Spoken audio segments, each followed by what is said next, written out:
எல்லாருக்கும் வணக்கம். நான் Hema Subramanian. Welcome to home cooking Tamil. பொதுவாக நம்ம ஏதாவது லைட்டாக சாப்பிடணும்னு நினச்சா வெரைட்டி ரைஸ் பர்ஃபெக்டாக இருக்கும்.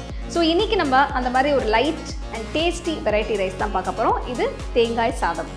இது வந்து ரொம்ப சிம்பிளுங்க. வாங்க இப்போ நம்ம ரெசிபிக்குள்ளே போகலாம்.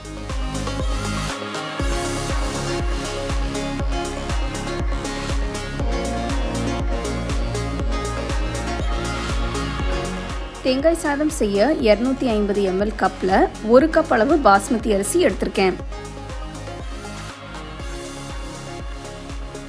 அகல பாத்திரத்தில் அரிசியை வேக வைக்க தேவையான அளவு தண்ணியை ஊற்றி சூடானதும் 1 டீஸ்பூன் உப்பு, பாஸ்மதி அரிசி போடுங்க. இந்த ரெசிபிக்கு பாஸ்மதி அரிசி தான் யூஸ் பண்ணணும்னு இல்லை, நீங்கள் சமையலுக்கு பயன்படுத்துகிற அரிசியும் யூஸ் பண்ணலாம்.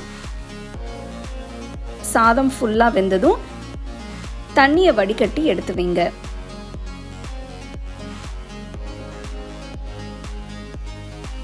அகல பேனில் 1 டேபிள் ஸ்பூன் எண்ணெய், 1 டீஸ்பூன் நெய் ஊற்றி சில பொருட்களை தாளிக்க போகிறேன். 1/2 டீஸ்பூன் உளுத்தம்பருப்பு, 1/2 டீஸ்பூன் கடலைப்பருப்பு, 1/2 டீஸ்பூன் சீரகம், 1/2 டீஸ்பூன் கடுகு, 3 காஞ்ச மிளகாய், கொஞ்சம் கருவேப்பிலை போட்டு கிண்டுங்க.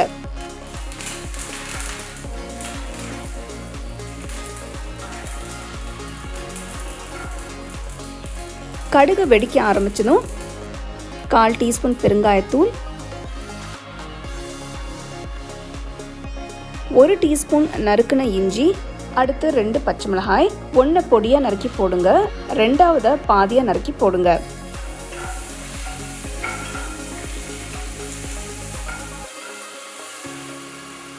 அடுத்து 1 டேபிள் ஸ்பூன் லேசாக வறுத்த வேர்க்கடலை, நீங்கள் தோலோடையும் வேர்க்கடலையை போடலாம்.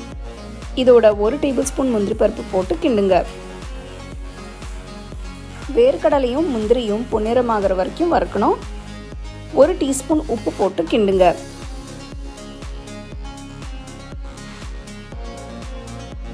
ஒரு கப் ஃப்ரெஷ்ஷாக துருவின தேங்காய் போடுறேன். இது 250 ml கப். நீங்கள் எவ்வளோ சாதம் செய்கிறீங்களோ அதுக்கு ஏற்ற அளவு தேங்காய் துருவல் போட்டுக்கலாம். தேங்காய் துருவல் போடும்போது அடுப்பை மீடியம் லோ ஃப்ளேமில் இருக்கணும், இல்லைனா தேங்காய் கருகி போக வாய்ப்பு இருக்கு.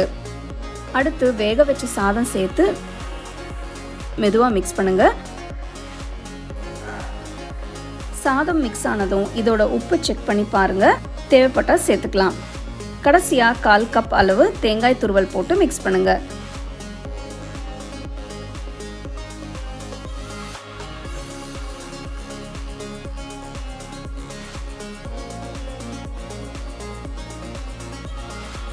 சுவையான தேங்காய் சாதம் இப்போ ரெடி.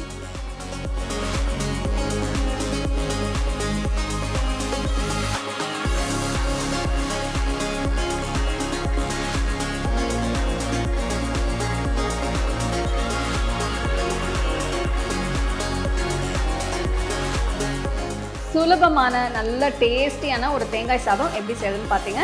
ஸோ இந்த ரெசிபிக்கு நீங்கள் நல்ல ஃப்ரெஷ் தேங்காய் யூஸ் பண்ணிங்கன்னா ஃப்ளேவர்ஸ் ரொம்ப நல்லாயிருக்கும். நீங்கள் இது கொஞ்சம் சிப்ஸ் இல்லைனா உருளைக்கிழங்கு வறுவல் வச்சு சர்வ் பண்ணிங்கன்னா ரொம்ப அருமையாக இருக்கும்.